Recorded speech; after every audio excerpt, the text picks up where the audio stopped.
मेरा डे आज जो है हम लोग बिहार बोर्ड में जो 2023 के बिहार बोर्ड में जो आपके एग्जाम में जो क्वेश्चंस पूछे जाएंगे बस उन पर जो आधारित वीवीए क्वेश्चन होंगे, बहुत ही इंपॉर्टेंट क्वेश्चन होंगे, तो हम लोग उसी के बारे में चर्चा करेंगे। सबसे पहला चीज हम लोग इलेक्ट्रोस्टैटिक्स चैप्टर शुरू कर रहे हैं। इलेक्ट्रोस्टैटिक्स में जो शॉर्ट आंसर टाइप के जो क्वेश्चन होते हैं, शॉर्ट आंसर टाइप के क्वेश्चन को हम लोग सबसे पहले समझेंगे।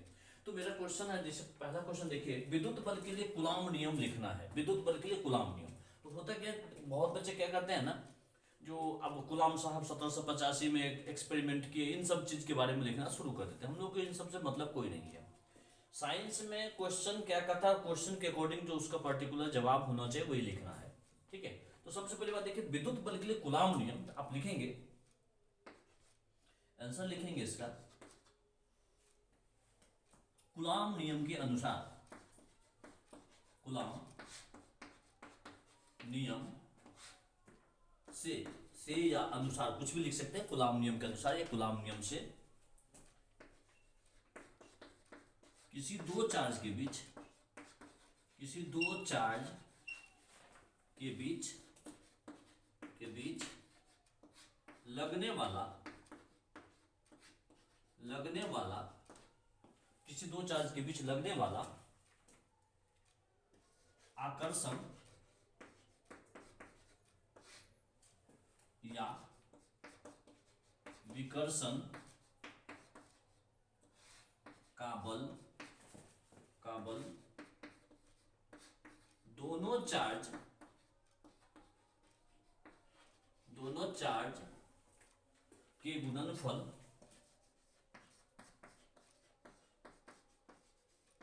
के गुणनफल के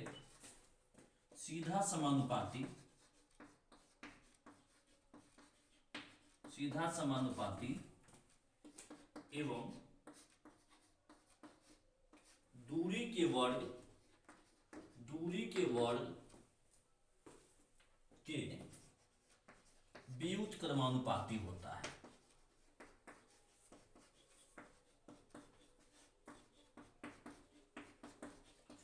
कूलॉम नियम के अनुसार देखिए, किसी दो चार्ज के बीच जो लगने वाला आकर्षण या विकर्षण का बल होगा, दोनों चार्ज के गुणनफल के सीधा समानुपाती एवं दूरी के वर्ग के व्युत्क्रमानुपाती होगा। आप इसको लिख सकते हैं, अर्थात F समानुपाती हो जाएगा Q1 इंटू का Q2 divided by R square, यानी F समानुपाती हो जाएगा Q1 Q2 बटे का R स्क्वायर, जहां Q1 एंड Q2 चार्ज है, Q1 Q2 क्या है, चार्ज है, एवं D दूरी है, तो इस प्रकार से हम पहला क्वेश्चन का जवाब हम लोग दे सकते हैं। भाई विद्युत बल के लिए कूलॉम के नियम को लिखना है। कूलॉम नियम से किसी दो चार्ज के बीच लगने वाला आकर्षण या विकर्षण का जो बल होगा, दोनों चार्ज के गुणनफल के सीधा समानुपाती एवं दूरी के वर्ग के व्युत्क्रमानुपाती होता है। इस प्रकार से हम लोग F समानुपाती Q1 Q2 बटे का R स्क्वायर, जहां पे Q1 एवं Q2 चार्ज है एवं D क्या उनके बीच की दूरी है। इस प्रकार से आप इस क्वेश्चन को लिख सकते हैं।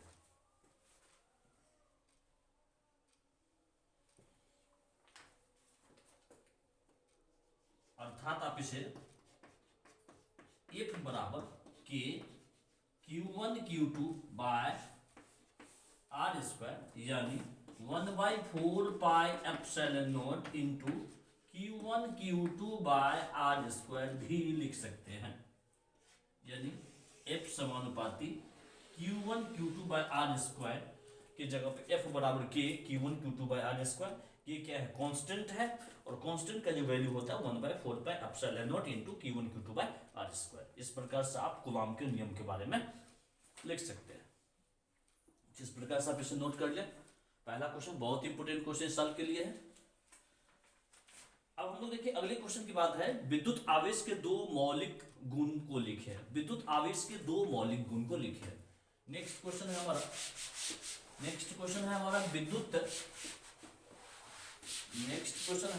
विद्युत आवेश के दो मौलिक गुण। तो विद्युत आवेश के जो दो मौलिक गुण होते हैं, क्वेश्चन नंबर 2 देखिए गौर से। क्वेश्चन नंबर 2 है हमारा, विद्युत आवेश के दो मौलिक गुण।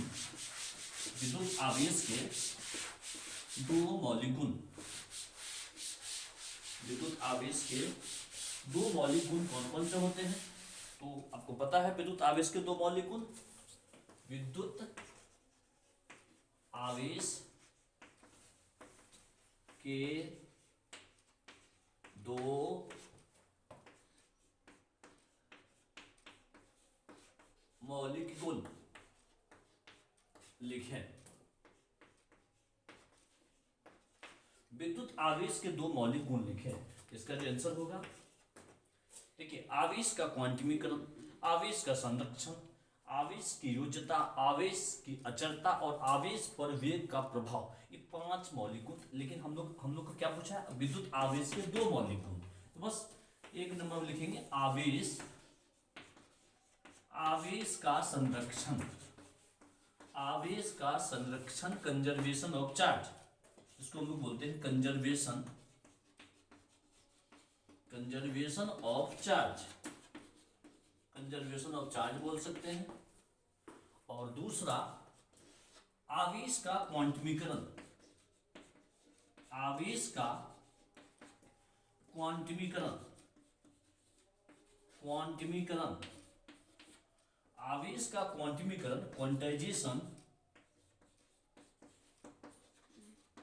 Quantization of charge, quantization of charge, यानी आवेश का दो मौलिक गुण या दो मूलभूत गुण की बात बोले तो एक ही चीज है। तुम आवेश का दो मौलिक गुण बोले या मूलभूत गुण बोले तो आवेश का संरक्षण और आवेश का क्वांटमीकरण। इस प्रकार से आप इस क्वेश्चन का भी जवाब दे सकते हैं। क्योंकि देखिए, इसमें आवेश का संरक्षण का डेफिनेशन नहीं, आवेश का क्वांटमीकरण क्या होता है ये नहीं पूछना है, आपको जवाब केवल देना है आवेश के दो मौलिक गुण, केवल दो मौलिक गुण का नाम लिखना है आपको, है ना। इस प्रकार से आप इस क्वेश्चन का भी जवाब दे सकते हैं।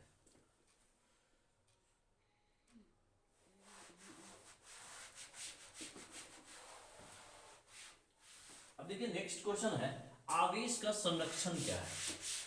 आवेश का संरक्षण क्या है? आवेश का संरक्षण पहली बात है क्या, अभी जस्ट हम लोग लिखे थे, आवेश का संरक्षण और आवेश का क्वांटमीकरण विद्युत आवेश के दो मूलभूत गुण के बारे में मैंने कहा था। इसमें मेरा तीसरा क्वेश्चन है, आवेश का संरक्षण क्या है? एकदम विविध क्वेश्चन सारा बता रहा हूँ, एकदम इंपॉर्टेंट क्वेश्चन है इस साल के 2023 के बिहार बोर्ड के एग्जामिनेशन के लिए। शॉर्ट क्वेश्चन इस चैप्टर से, आवेश का संरक्षण, आवेश का संरक्षण यानी conservation, conservation of charge, conservation of charge क्या है? तीसरा क्वेश्चन है, आवेश का संरक्षण, आवेश का संरक्षण क्या होता है? तो सबसे पहले देखिए, आवेश का संरक्षण, संरक्षण का मतलब ये होता है बचाव। क्वेश्चन पूछेगा आपसे आवेश का संरक्षण क्या है, आपका देखो इसका जवाब क्या होगा। आवेश का संरक्षण में संरक्षण का मतलब वो होता है बचाव करना, ठीक है। अब देखिए, आवेश, पहली बात तो ये आवेश का एक गुण है, तो आवेश के इस गुण के अनुसार आवेश को ना तो हम लोग उत्पन्न कर सकते हैं और ना ही हम लोग नष्ट कर सकते हैं। आवेश को केवल एक बॉडी पर से किसी अन्य बॉडी पर केवल स्थानांतरण किया जा सकता है। तो यदि लिखेंगे, आवेश के इस गुण से चार्ज को न तो उत्पन्न किया जा सकता है, उत्पन्न किया जा सकता है, जा सकता है, जा सकता है, और न ही नष्ट किया जा सकता है, नष्ट किया जा सकता है, सकता है। इसे केवल